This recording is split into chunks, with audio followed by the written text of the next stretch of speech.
लड़ता है झगड़ता है मगर उसके भाई के साथ मेरे साथ मिलकर उसकी टांग खिंचाई करता है और मुझे अपनी बहन की तरह संभालता है।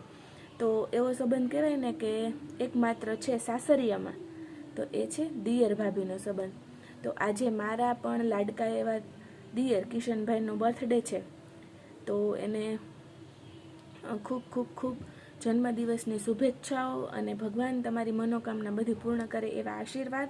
अने बस कहेवाय ने के एक भाभी माटे तो पेલું એનું સંતાન કહી લ્યો, પેલો મિત્ર કહી લ્યો કે ભાઈ કેમ ના હોય, એ બધું એક દેવરમાં જ હોય છે। તો મારા પણ લાડકા એવા દિયર કિશનભાઈને ખૂબ ખૂબ ખૂબ ધન્યવાદ કે જે હંમેશા મારા માટે સપોર્ટિવ નેચરવાળા રહ્યા છે અને હંમેશા શું કહે ભાભીની સાથે આમ અડીખમ ઊભા રહ્યા, એના માટે ખરેખર થેન્ક યુ અને વન્સ અગેન હેપી બર્થડે।